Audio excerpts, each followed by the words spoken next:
రాజకీయాల ముసుగులో ప్రభుత్వం చేసే కార్యక్రమాలను అడ్డుకునే వాళ్ళను క్షమించుకుంటూ పోదామా? మీరు ఒక్కసారి ఆలోచన చేయండి. ప్రజలు ఒక తీర్పు ఇచ్చిండ్రు.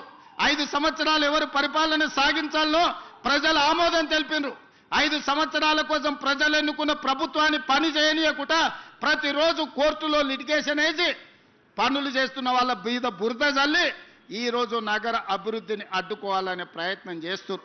ఇవాళ ఫైనాన్షియల్ డిస్ట్రిక్ట్ అభివృద్ధి అయితే దాదాపుగా 10 లక్షల మందికి ఉద్యోగాలు వచ్చినాయి. ఈరోజు ఇక్కడనే దుర్గం చెరువు పక్కన నాలెడ్జ్ పార్క్ వస్తే 5 లక్షల మందికి ఉద్యోగాలు వచ్చినాయి.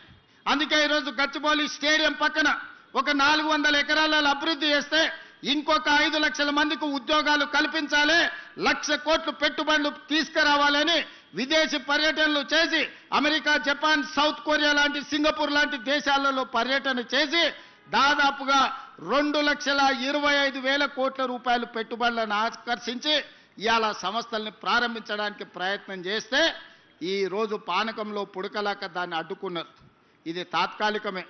ఆ భూమి 2002-03లో ఎవరికో ప్రైవేటు వ్యక్తులకు కేటాయిస్తే 2024లో సుప్రీంకోర్టు వరకు వెళ్ళి కొట్లాడి 20 సంవత్సరాల పోరాటం తర్వాత ఆ భూమిని వెనక్కి రాష్ట్ర ప్రభుత్వానికి తీసుకొచ్చినాం.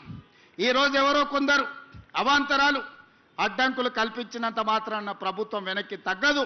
చట్టసభలలోనే కాదు, న్యాయస్థానాలలో న్యాయం కోసం కొట్లాడి ఆ స్థలాన్ని మళ్ళీ వెనక్కి తీసుకొచ్చి పెద్ద ఎత్తున ఐటీ కంపెనీలను అక్కడ ప్రారంభించడమే కాదు, లక్షలాది ఉద్యోగాలను కల్పించే ప్రయత్నము మన ప్రభుత్వం చేస్తుంది.